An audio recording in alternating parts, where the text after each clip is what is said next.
Às 6 horas, então, reunião de estudo e educação da mediunidade. Os fracassos.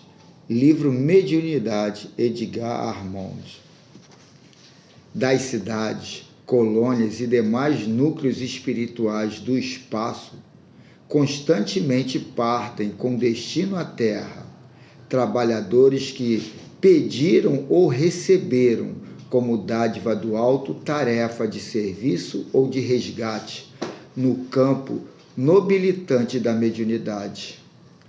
Um complexo e delicado trabalho preparatório é realizado pelos protetores espirituais para oferecer-lhes aqui condições favoráveis à execução das tarefas ajustadas.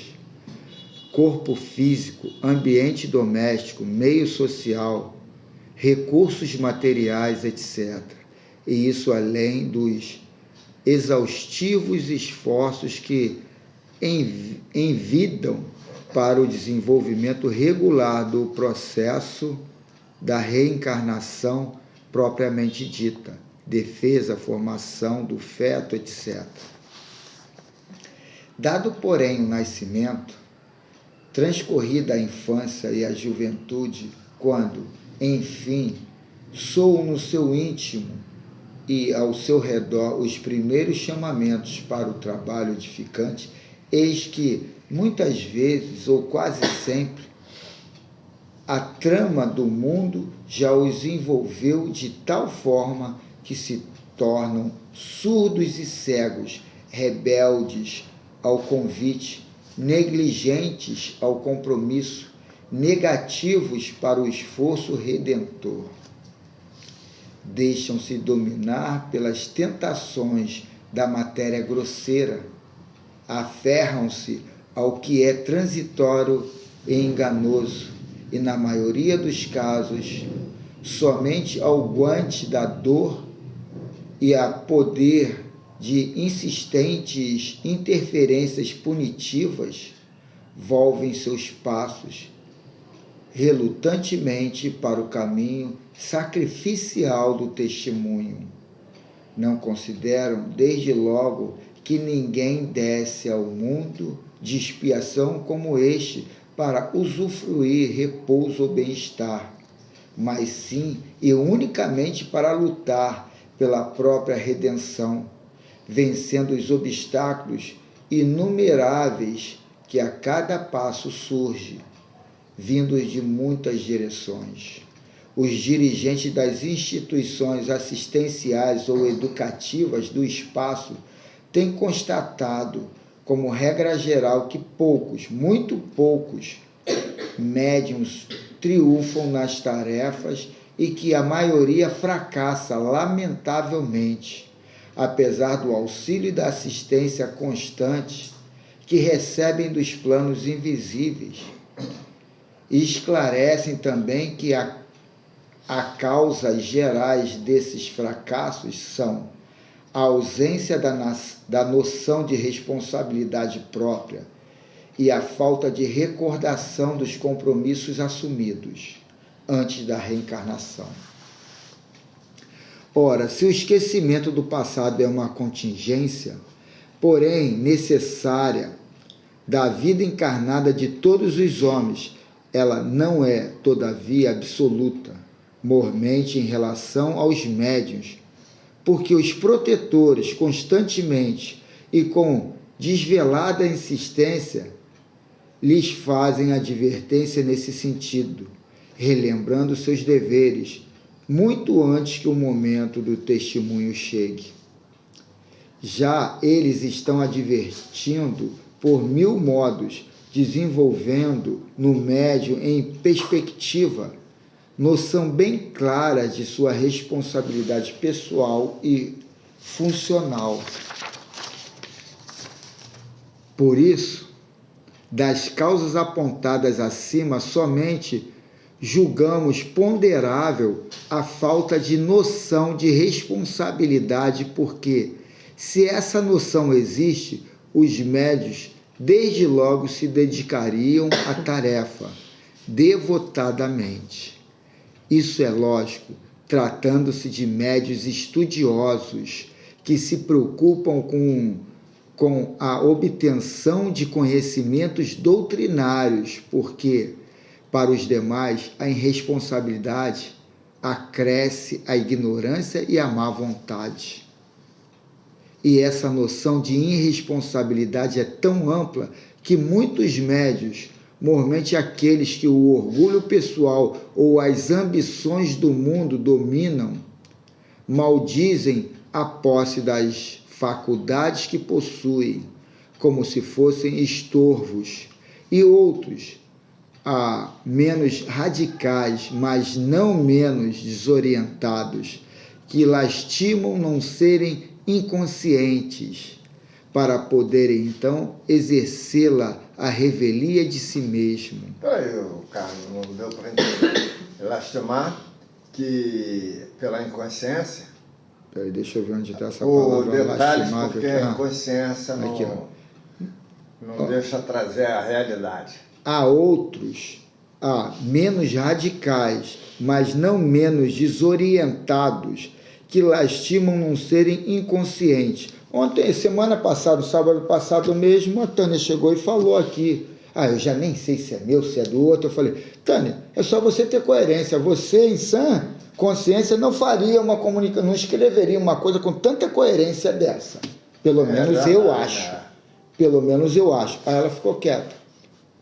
Então, quer dizer, botar na conta de Deus. Se ela não é problema dela. Ela não tem que ficar divulgando isso de uma forma tão clara, querendo fazer esse pouco caso da situação, ainda mais de uma mensagem tão bem relatada, com detalhes ali que, se ela não conhece o lado de lá, como é que ela está botando esses apontamentos? Aí poderia ser, se é dela, é hipocrisia, é ironia, é deboche, mas eu acredito que não é dela, né? E aí ele continua, lastimam não serem inconscientes, para poderem então exercer a revelia de si mesmo. Faz pouco caso para depois banalizar em cima dos convites disso, daquilo e daquilo outro, e falar, não deu. Então, foi mais ou menos isso que quis dizer. Quão pouco os esclarecidos e lúcidos que se prosternam e humildemente clamam, bendito sejas, ó Senhor, que me haveis concedido tão excelente e poderosa ferramenta de serviço redentor. Graças, Senhor, por me haveres separado para o trabalho de tua vinha. Que assim seja. Então, vamos, depois dessa aula aí do nosso irmão Edgar, pedir o Erlei para fazer a nossa prece inicial.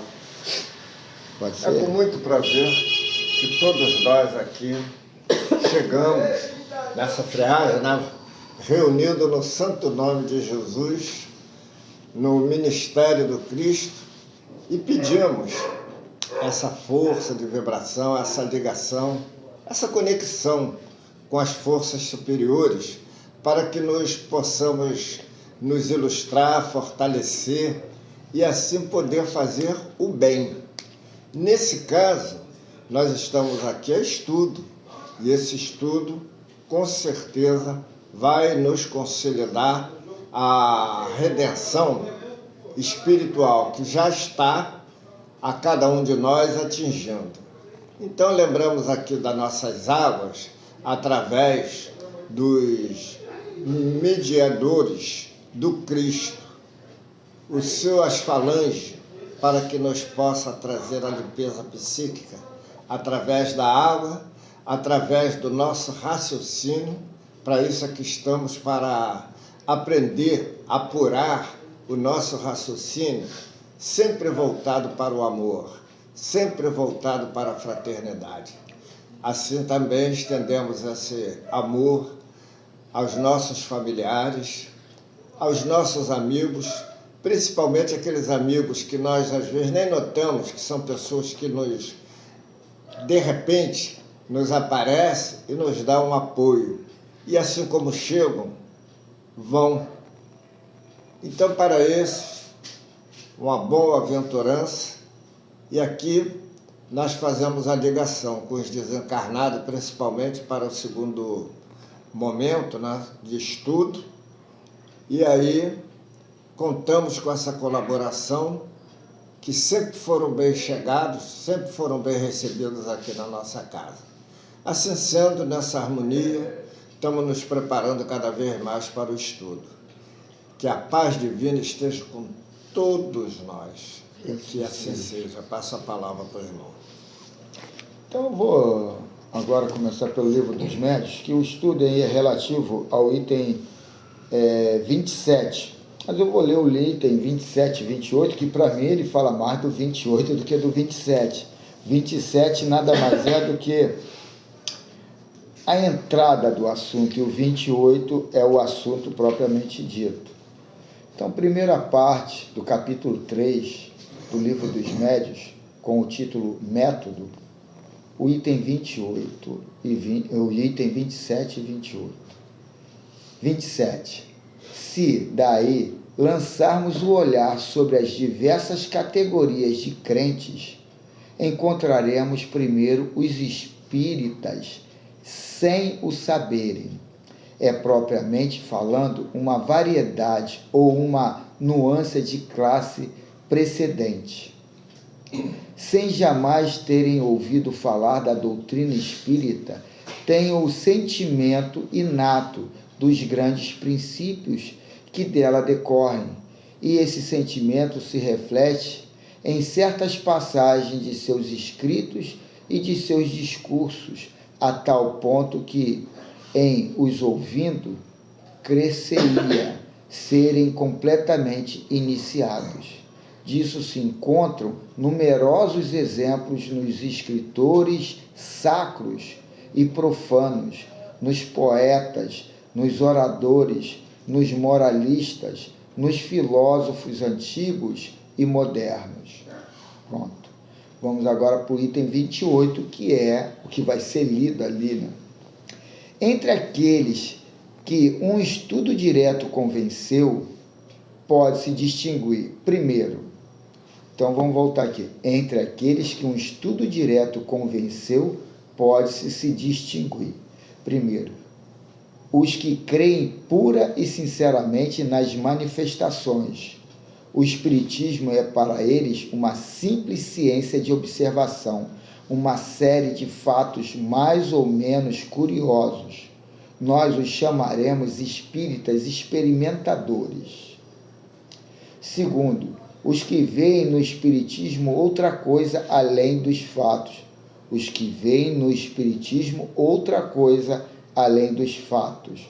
Compreendem a sua parte filosófica e admiram a moral que dele decorre, mas não a praticam. Sua influência sobre seu caráter é insignificante ou nula. Não mudam nada em seus hábitos e não se privariam de um só prazer. O avaro é sempre de uma avareza sórdida. O orgulhoso, pleno de si mesmo, o invejoso e o ciumento sempre hostis. Para eles, a caridade cristã não é senão uma bela máxima. São os espíritas imperfeitos. Terceiro, os que não se contentam em admirar a moral espírita, mas a praticam e aceitam todas as suas consequências. Convencidos de que a existência terrestre é uma prova passageira, esforçam-se por aproveitarem seus curtos instantes caminhando na única via de progresso que os pode elevar. Isso aí está ao contrário do outro. Não, o outro ele deu uma visão geral. Esse aqui está definindo. Deixa eu ver aqui. Caminhando na única via de progresso que os pode elevar na hierarquia dos mundos dos espíritos, esforçando-se por fazer o bem e reprimir suas más tendências. Suas relações são sempre seguras, porque sua convicção os distancia de todo pensamento do mal. A caridade, em todas as coisas, é a regra de sua conduta, são os verdadeiros espíritas, ou melhor, os espíritas cristãos. Isso aqui é o prelúdio de todo mundo, né? Quarto e último. Há, enfim, os espíritas exaltados, que quase sempre são quase todos nós. Os espíritas exaltados. Vou botar a carapuça. A espécie humana seria perfeita se não tomasse sempre, senão o lado bom das coisas. O exagero é nocivo em tudo. Em espiritismo, dá uma... Cadê? É isso mesmo. Em espiritismo, dá uma confiança muito cega e frequentemente pueril nas coisas do mundo invisível e leva a aceitar muito facilmente e sem controle o que a reflexão e o exame demonstrariam a absurdidade ou a impossibilidade, mas o entusiasmo não reflete, deslumbra. Esta espécie de adepto é mais nocivo do que útil à causa do espiritismo. São os menos apropriados a convencer, porque desconfiam-se, com razão do seu julgamento, são enganados de boa fé, seja por espíritos mistificadores, seja por homens que procuram explorar sua credulidade, se devessem suportar sozinho as consequências, não haveria senão meio mal. O pior é que dão por... Eu acho que eu pular aqui que eu não entendi o que ele quis dizer aqui. São enganados de boa fé, seja por espíritos mistificadores, sejam por homens que procuram explorar sua credulidade. Devessem suportar sozinhos as consequências. Não haveria senão meio mal. O pior é que dão, sem o quererem, armas aos incrédulos que procuram antes as ocasiões de zombar do que se convencer, e não deixam de imputar, ou seja, atribuir, acusar a todo o ridículo de alguns. Isso, sem dúvida, não é justo nem racional, mas, sabe-se, os adversários do espiritismo não conhecem senão sua razão, como sendo de bom quilate, e conhecer a fundo aquilo do que falam é o menor dos seus cuidados. Então ele põe aqui 4 categorias de espíritas, né? O Miramês vai falar dessas 4 categorias. Por isso que eu achei que o número 28 era bem mais pertinente ao estudo do que o 27. Então vamos aqui ao Filosofia da Mediunidade, o capítulo 18, alusivo à questão que a gente leu ali, 27 e 28. O título é Os Espíritas. O Livro dos Médiuns classifica os espíritas em 4 grupos principais, que são, primeiramente, os que creem simplesmente nas comunicações dos espíritos. Para tais, o espiritismo é apenas uma ciência, sem outras fontes de conhecimento. Em consequência, há uma série de fatos que o pesquisador observa com interesse, mas que não lhe tocam nas cordas do sentimento para as mudanças de vida que, por vezes, deseja na profundidade de sua consciência. Aí a gente vai colocar aí os espíritas experimentadores, né? Mas ele continua falando aqui. Para mim, é os espíritas superficiais, aonde acontece o nascimento. Então, quer dizer, ele não procura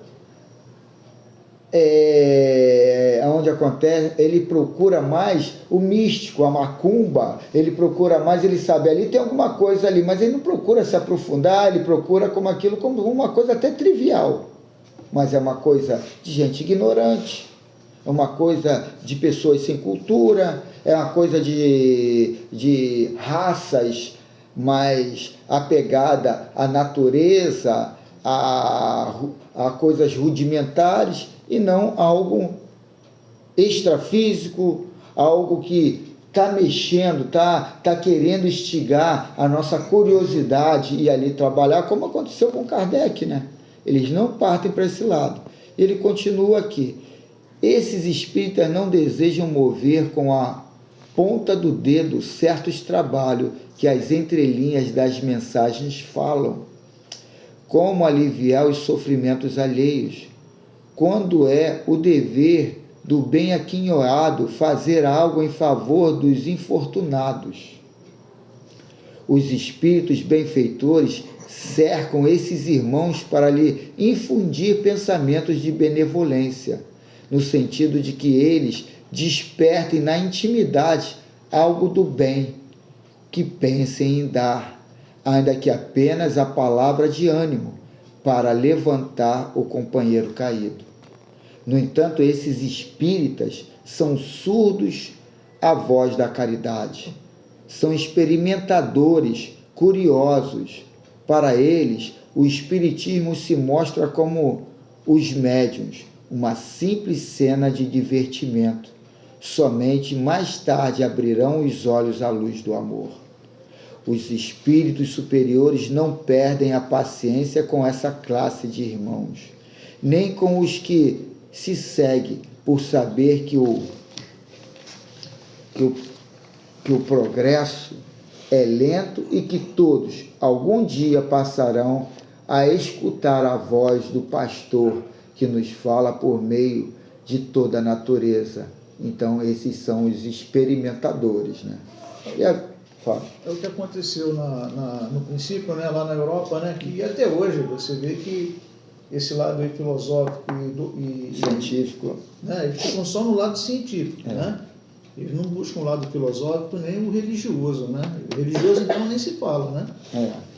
E isso aí tem um propósito. Não tem um propósito, não. Isso aí é o interesse de querer ver algo superior que está se manifestando ou algo desconhecido, mas não querer trabalhar a reforma íntima o orgulho do personalismo e também a avareza, né? O lado de se renunciar, prover aquele que tem menos em cima do supérfluo nosso.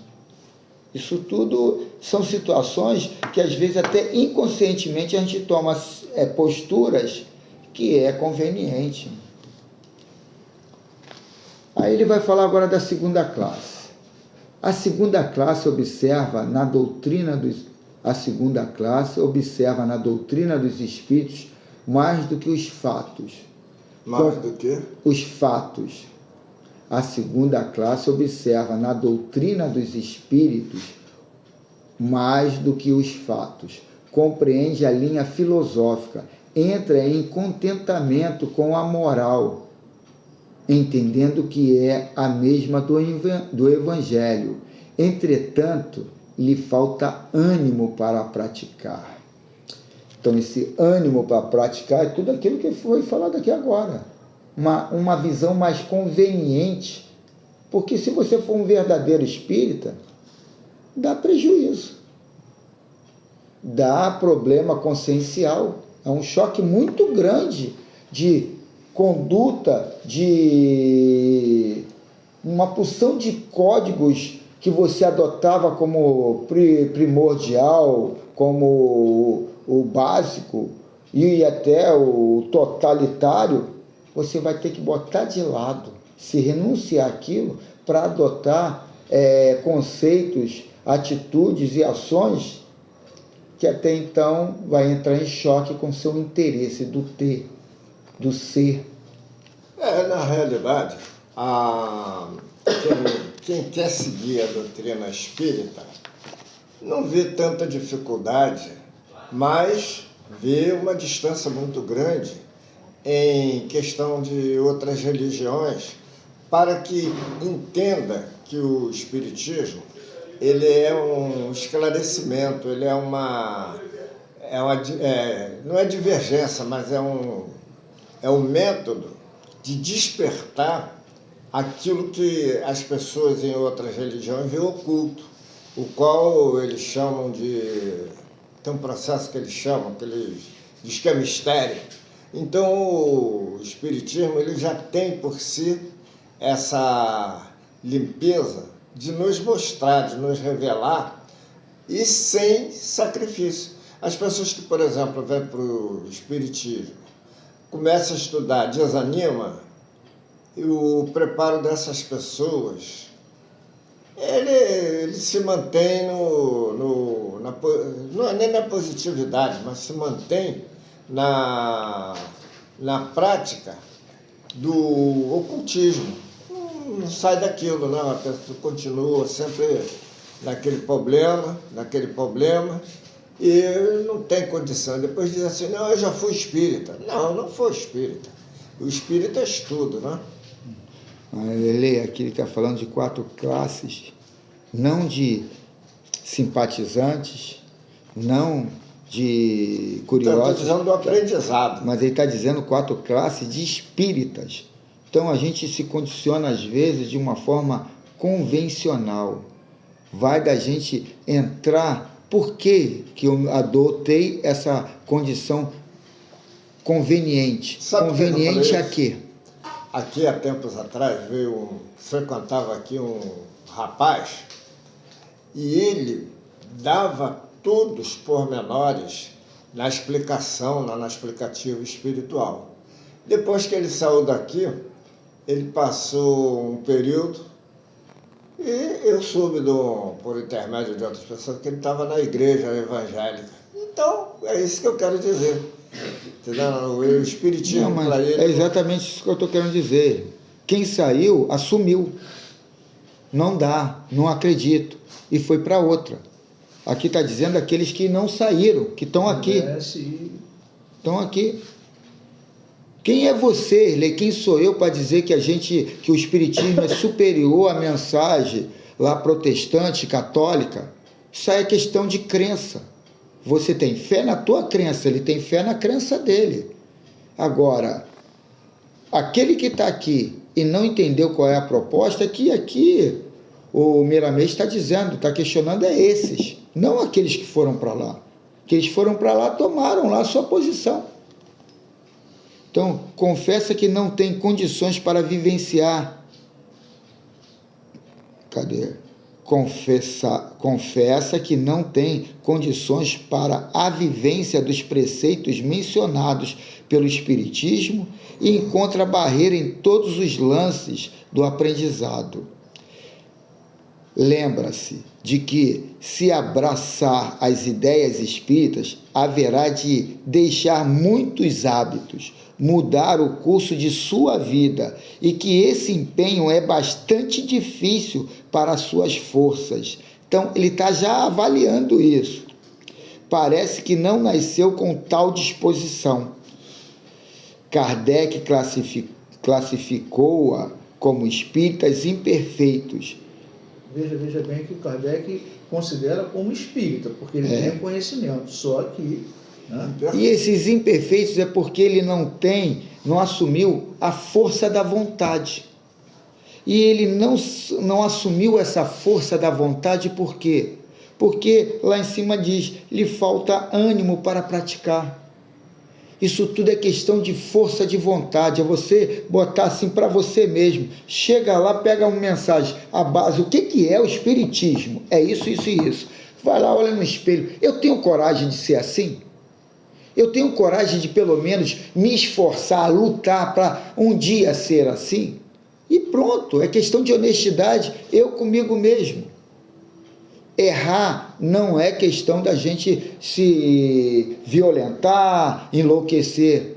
O parar, sim. O desistir, sim.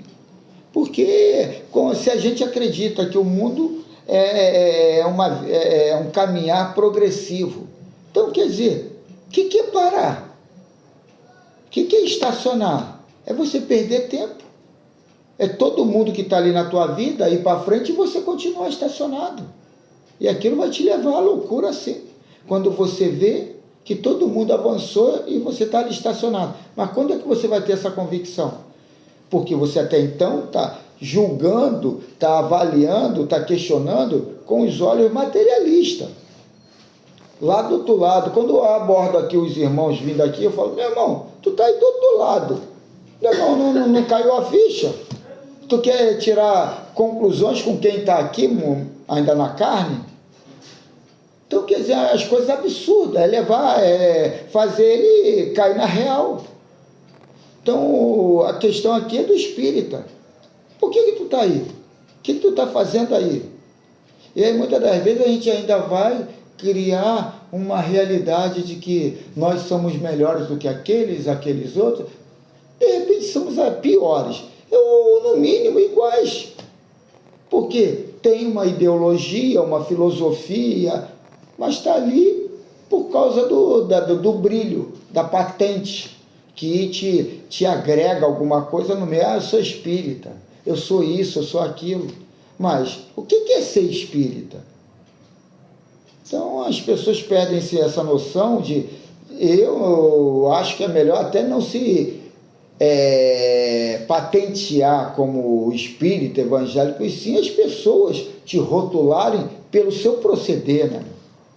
Aí a gente entra em contradição, vai lá no final do dia, obrigado pai, obrigado pela minha família, obrigado pela minha filha, obrigado pelo o meu trabalho, obrigado por isso, mas no dia todo estava espraguejando. Ganhou pouco, a minha filha, cala essa boca, não sei o que. Aí eu fico assim, cara, eu sou um idiota, eu sou um idiota. Isso aí é cair a ficha do espírita, né? A terceira classe é a dos que não se contentam em... Essa aqui eu já li? Não. A terceira classe é a classe dos que não se contentam em admirar apenas a moral espírita e aceitam todas as consequências, certificam-se de que a vida na Terra é uma prova passageira, que o tempo deve ser aproveitado em todos os minutos. Então, esse tempo aproveitado todos os minutos é exatamente isso. A gente não desvirtuar o pensamento no orar e vigiar, no objetivo de ser um espírita. E aí, quando a gente deixa viajar, a gente vai lá, reclama do trabalho, reclama da vida, reclama da família e no final do dia agradece a Deus por tudo que teve. Esses espíritos trabalham dentro de si para coibir todos os maus pendores. Não se esquecem da oração todos os dias, examinam o que fazem sempre e no dia seguinte corrigem o que é contrário à caridade. Não ferem, não maltratam e compreendem os que não aceitam suas ideias. Esse não sou eu, hein? Perdoando sempre os ofensores. Eles fazem da caridade a sua companheira de todas as horas e têm Jesus como bandeira de luz em todos os seus caminhos. E esse serei eu, se Deus quiser.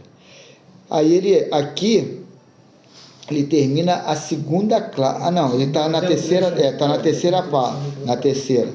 E passam a ser verdadeiros médios da harmonia. Seus pensamentos são puros, as suas palavras benfeitoras e a sua vida é exemplar, de modo que a disciplina se expressa em tudo o que organizam. Então é legal ele falar, todo mundo quer ser médium, quer conversar com o espírito. Aí ele fala, passam a ser médium da harmonia. Qualquer um pode ser médium da harmonia, basta ter esse foco, né? E a gente quer só a macumba, né? São bons, justos e cordiais, mansos e prestativos, fazendo tudo com paciência e buscando em todos os seus trabalhos a perfeição. Igualzinho lá, né? É igualzinho. Apesar que ontem, cara, uma pessoa me falou uma coisa que eu fiquei assim, abismado. Eu gosto do Carlinhos, que ele chega sempre rindo, sempre alegre. Sou eu? Estimam a ordem e não esquecem o respeito dos direitos humanos. São os espíritas perfeitos que trazem na consciência a tranquilidade permanente, pois o seu coração pulsam na paz de Deus. Finalmente, os espíritas exaltados, que fazem muito barulho, porque fazem... Que por vezes pregam a doutrina por toda parte, violentando consciências. Essa fonte emerge sempre dos extremos e deixam transparecer o desequilíbrio de suas emoções ante o que aceitam como verdade. Isso aqui acontece muito em discussão de religião. E para que discutir religião? É a maior besteira que a gente faz. Se a gente acredita no Deus único e que todo mundo, que se o rebanho que Deus chefiou a Jesus, nenhuma se perderá, para que a gente entrar em perturbação? E se a gente sabe que esse rebanho, cada um tem seu tempo, então deixar. O problema é de Deus. Eu sou muito ignorante para entrar nesse particular. A verdade não precisa das defesas humanas, nem de ingentes esforços na prática dos seus preceitos. Eles falam por si mesmos, no silêncio das próprias necessidades. Aí, chancela o que eu acabei de dizer, né? O entusiasmo em demasia não convence. Ele espanta e estraga o ambiente de paz. Compreende-se que toda a verdade é serena e trabalha para que a própria natureza reflita o amor e que as leis cheguem à razão, dominando os sentimentos. Os espíritas exaltados acabam mudando de opinião por não encontrarem adepto nas suas vivências no comportamento humano. Esse tipo de espírita é mais nocivo do que benfeitor da humanidade. Por onde ele passa, deixa o medo, acompanhado de situações constrangedoras, quando o espiritismo é reflexo das leis naturais e é aceito pelo coração que mostra maturidade, pelo conjunto de suas largas experiências, fruto de inúmeras reencarnações. Tenhamos cuidado com os espíritos e espíritas exaltados, para que não venhamos a esfriar no amor que viveu nosso Senhor Jesus Cristo. A filosofia da mediunidade com Jesus é harmonia na mente e equilíbrio no coração. O médium perfeito, ou o que se aproxima da perfeição, deve escutar a Paulo nesta referência. Então vamos lá, Paulo, Romanos 14, versículo 18. Aquele deste modo serve a Jesus é agradável a Deus e aprovado pelos homens. É, portanto, o espírita cristão no serviço da espiritualidade superior. Que assim seja. Ficou bom agora, Pedro? Agora melhorou, né, com a explicação do carro.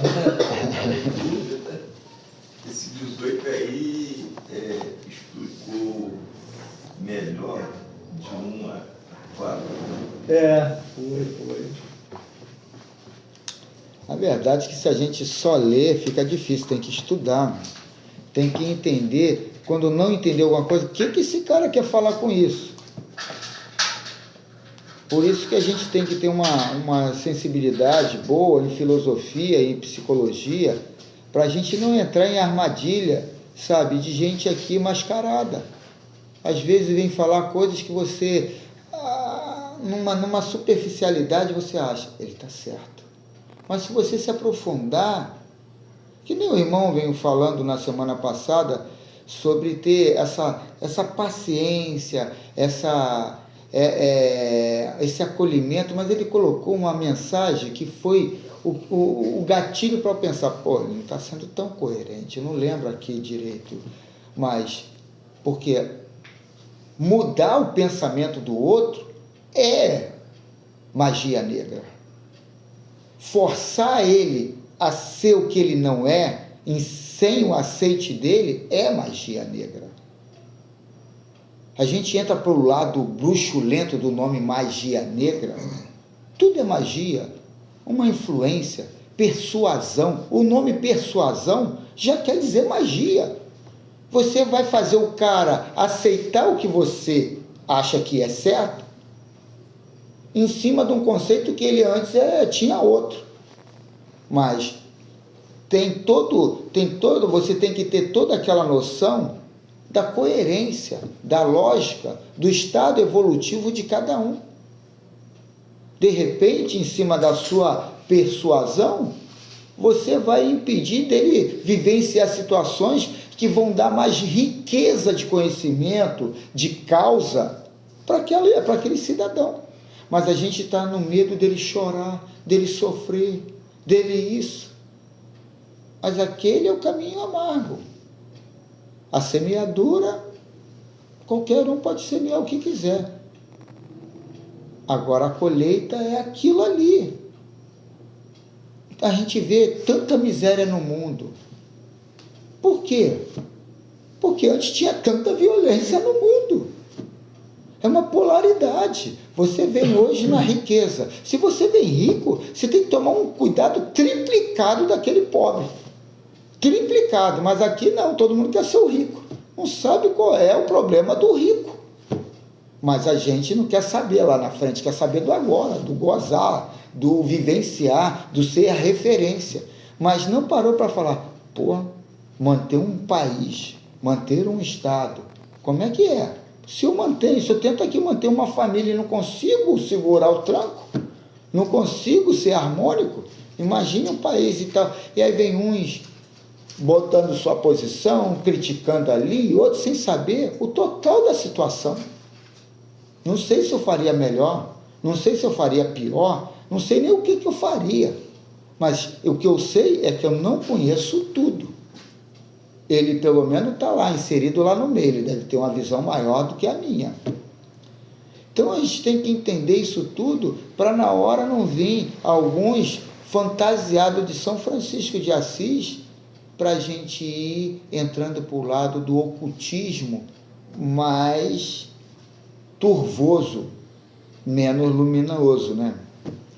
Eu gostaria de colocar aqui que foi encaminhado aqui para o centro o nome de uma pessoa, Flávia Magda do Nascimento, e alguém da família dessa pessoa entrou em contato comigo hoje.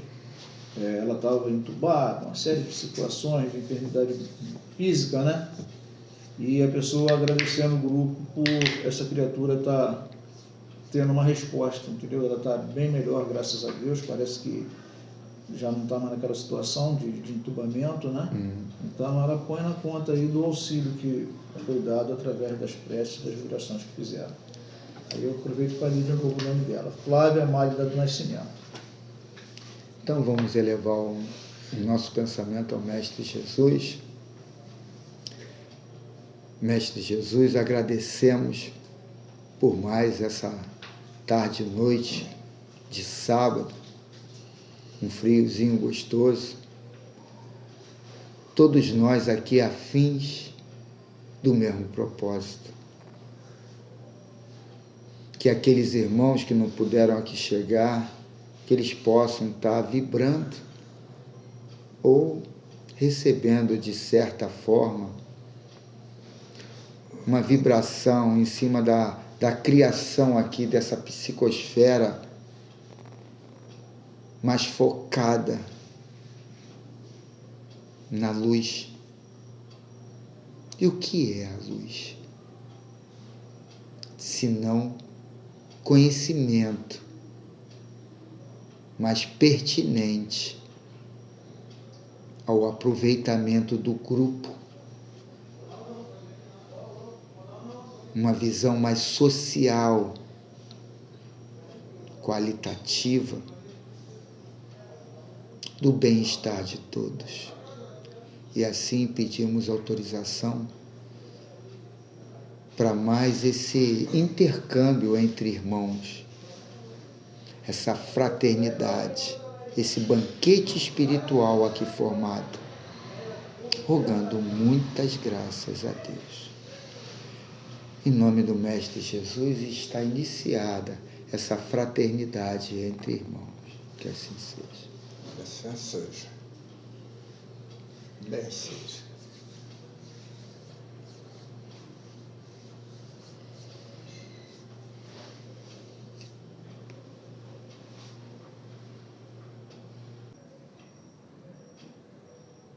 Ô, Carlos, assim, eu estou sentindo uma sensação de angústia, com a vontade de chorar, entendeu?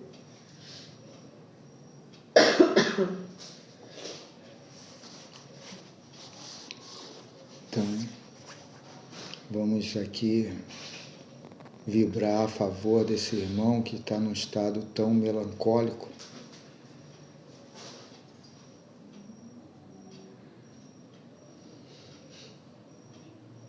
Nosso irmão, que você possa compreender o seu estado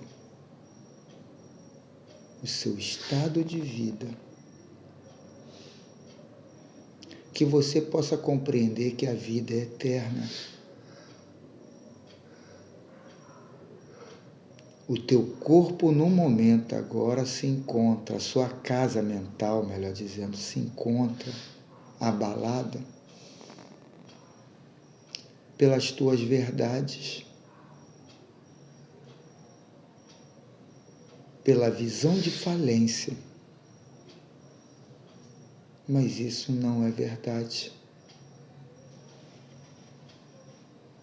Você mora num lugar deprimente, você vive num lugar deprimente, as ações que te circundam são deprimentes, simplesmente porque você atrai essas vibrações, esses acontecimentos.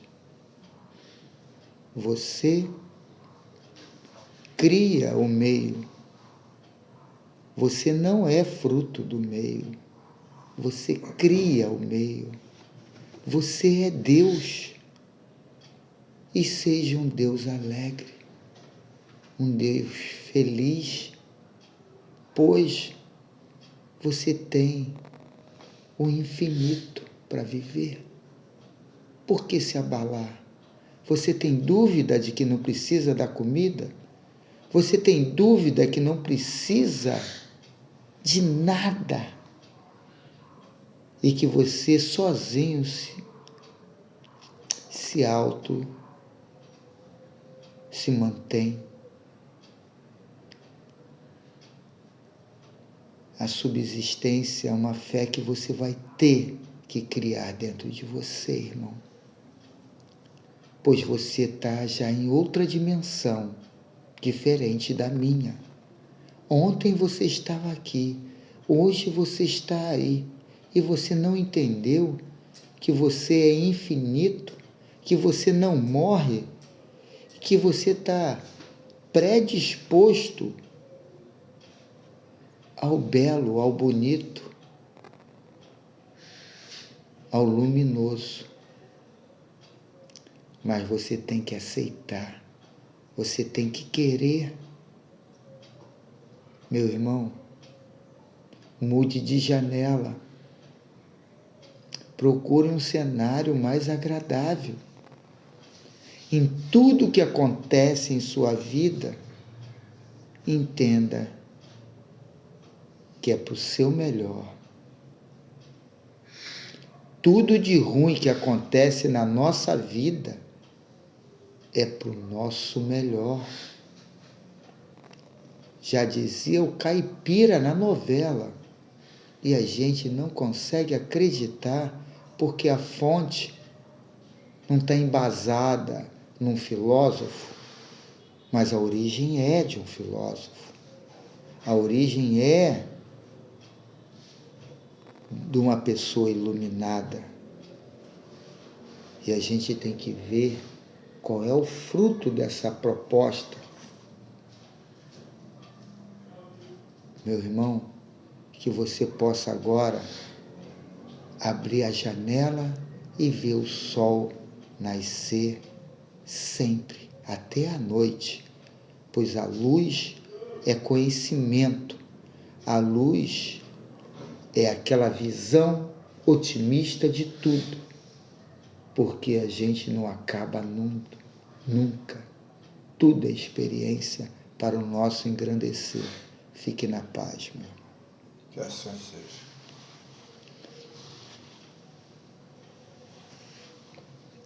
E assim sendo, vamos agora levar o nosso pensamento ao Mestre Jesus e que Ele possa, segundo o nosso merecimento, fazer uma chuva de fluidos que vai limpar a nossa psicosfera, limpar a nossa casa mental, irradiar uma vibração positiva e que a gente possa ser agora positivo nessa apanhada de vibração salutar.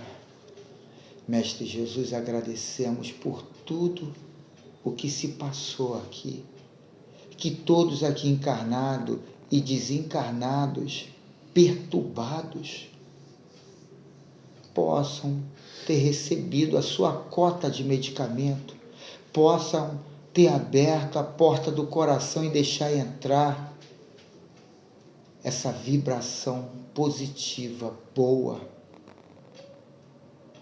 otimista do que está se acontecendo aqui. E que isso possa fazer a limpeza total. E todos nós sairmos daqui de uma forma bem superior. E agradecemos por tudo aquilo que recebemos aqui, rogando muitas graças ao Criador de tudo e de todos. Que assim seja. Em nome do Mestre Jesus está encerrada essa fraternidade entre irmãos. Que assim seja.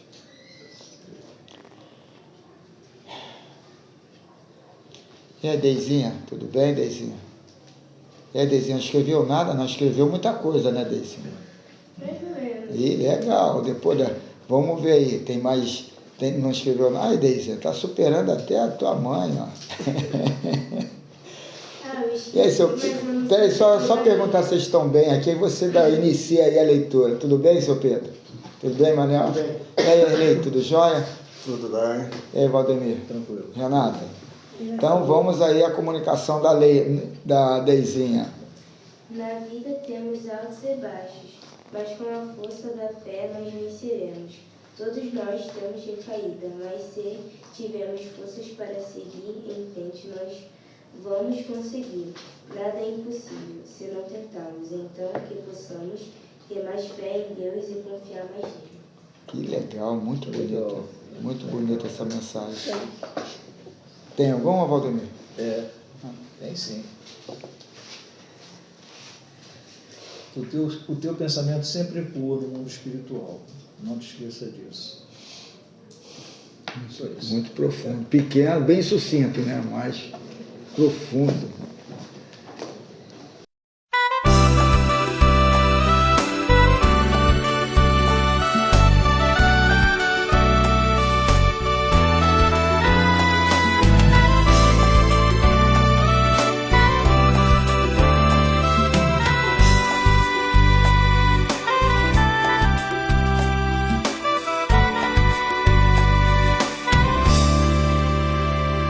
Um amigo, é tão bom poder dizer tem um amigo, um irmão a quem eu digo o que sinto, companheiro para ter e ser abrigo. Um amigo, é tão bom poder dizer tem um amigo, um irmão a quem eu digo o que sinto, companheiro para ter e ser abrigo. Um amigo que me diz certas verdades sem castigo, e orienta, diz na prova, vá sozinho. O que importa entre os dois é ver o outro se elevar. Longe ou perto, na matéria ou espectro, um amigo é amigo, não importa onde está. Longe ou perto, na matéria ou espectro, um amigo é amigo, não importa onde está. A mente pelo eterno pode viajar e se encontrar. Um amigo, um amigo, um amigo. É tão bom poder dizer tenho um amigo, um irmão a quem eu digo o que sinto, companheiro para ter e ser abrigo. Um amigo que me diz certas verdades sem castigo, e orienta, diz na prova, vá sozinho. O que importa entre os dois é ver o outro se elevar. Longe ou perto, na matéria ou espectro, um amigo é amigo, não importa onde está. Longe ou perto, na matéria ou espectro, um amigo é amigo, não importa onde está. A mente pelo eterno pode viajar e se encontrar. Longe ou perto, na matéria ou espectro, um amigo é amigo, não importa onde está. Longe ou perto, na matéria ou espectro, um amigo é amigo, não importa onde está. A mente pelo eterno pode viajar e se encontrar. Um amigo, um